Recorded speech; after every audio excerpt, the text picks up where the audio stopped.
Oke, hai semuanya, selamat datang kembali di channel Kukulutus.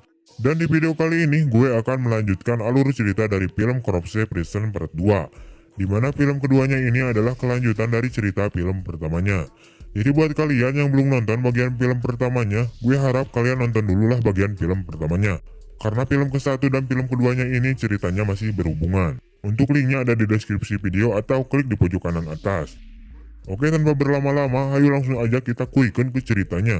Tapi sebelum itu pencet dulu tombol subscribe-nya dong, agar Mimin yang kasep ini makin semangat lagi buat video selanjutnya. Scene pertama memperlihatkan Pak dosen yang sedang dicangcang oleh Pak Lurah dengan todongan pistol, dan kemudian jedor. Kemudian scene berpindah pada si Takagi, di mana ia sedang bangun tidur dari bobo cantiknya. Takagi kemudian berjalan untuk melihat si Sagiri dan Isuke yang sedang menangkap ikan di sebuah kolam curug. Aduh, di nuk itu aya lauk kan, amun di Garut mah geus gede beak etah lauk di bawaan, aduh.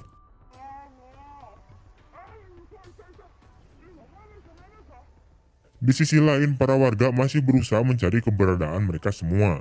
Kemudian Takagi dan teman-temannya melanjutkan perjalanannya untuk segera pergi keluar dari hutan di desa tersebut.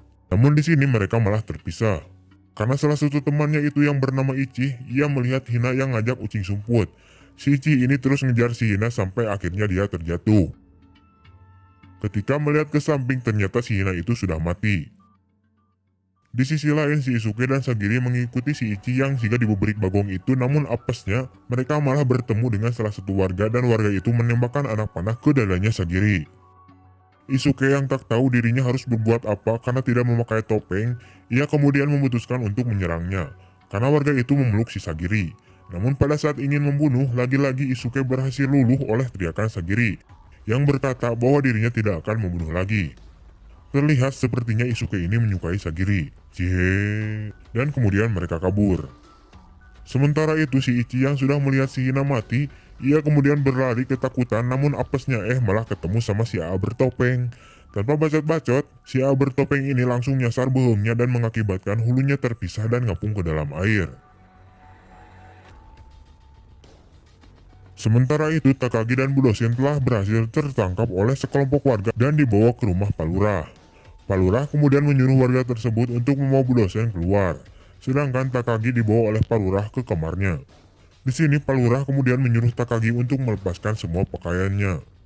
Setelah melihat bodinya yang wow, Palurah merasa Takagi cocok untuk dijadikan pengantin anaknya tersebut. Setelah itu warga yang membawa Bu dosen, ia membawanya ke sebuah gubuk, di mana Pak dosen juga berada di situ namun dalam keadaan sudah mati terbunuh. Warga pun dengan rasa sangenya langsung nyonyo dan mantap-mantap. Ahiu. Di tempat lain Isuke sedang merawat Sagiri yang terluka karena anak panah tersebut. Setelah Sagiri tertidur, ia tiba-tiba didatangi oleh AA bertopeng. Pinter isi ya nyium bawah nyirna, padahal aku nu ngabejaan atuh. Dan seperti biasa, tanpa kuku lutus, ia langsung menghantam bohongnya. Perutnya ini mah, maksud teh. Perutnya. Mendengar geraman Sagiri, Isuke yang sedang menangkap ikan kemudian segera masuk ke dalam tempat persembunyiannya. Dan menyadari bahwa Sagiri telah mati dibunuh.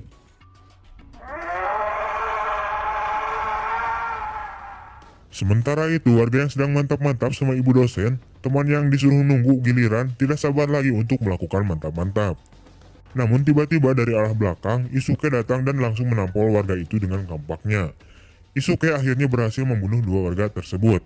Mungkin karena orang yang disukainya telah dibunuh, Isuke sepertinya mengamuk dan melupakan perjanjiannya dengan Sagiri. Ingat di bagian film pertama, di mana mereka telah berjanji bahwa Isuke tidak akan membunuh lagi. Sementara itu, Bu dosen yang telah melihat bahwa semangat hidupnya yaitu Pak dosen sudah mati terbunuh, Bu dosen kemudian putus asa. Terlebih lagi sudah digenjot oleh warga. Ia kemudian memilih untuk bunuh diri saja. Karunya Sementara itu di rumah, Pak Lurah dan anaknya sedang diskusi tentang pengantinnya. Tiba-tiba saja saat Takahiko telah menuangkan arak untuk bapaknya, ia langsung berdiri dan nampol ayahnya sendiri dengan botol arak. Dosa itu boy. Setelah menampol ayahnya hingga pingsan, Takahiko kemudian membebaskan Takagi untuk segera pergi dari desa ini. Sebelum pergi, Takahiko memberikan sebuah kalung untuk Takagi pakai. Ini kalung fungsinya buat apa? Nanti di akhir film akan terkuak.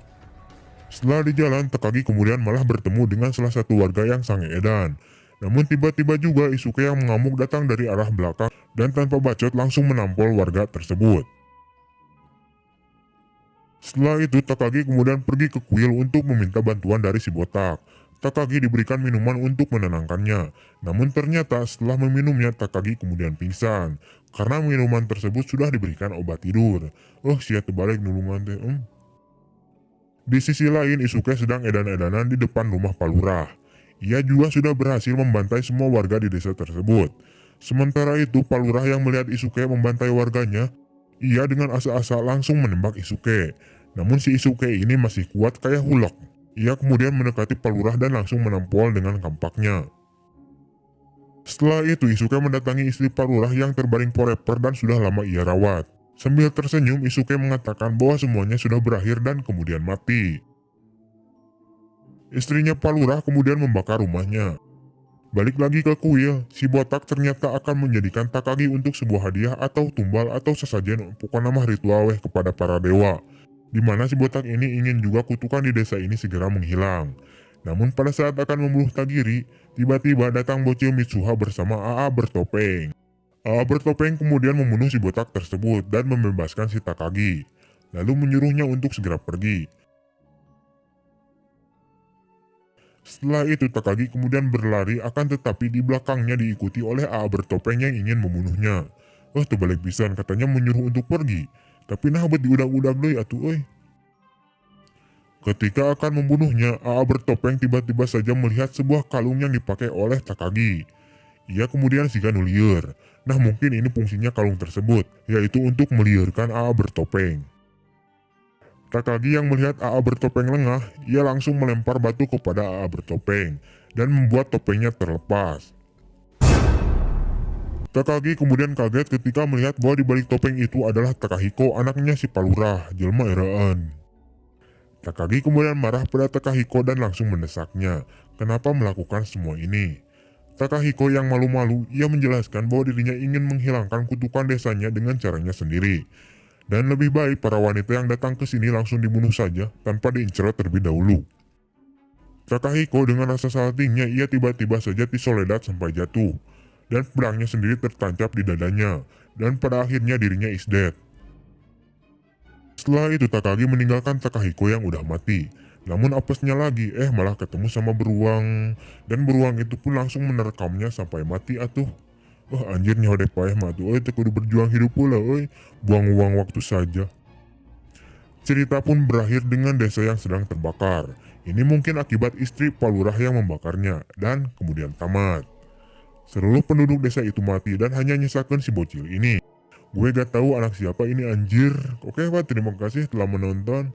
Kurang lebihnya mohon maaf, see you next time and bye-bye. Jangan lupa like, comment, share, dan bagikan ke teman-teman kalian ya Pak. Oke.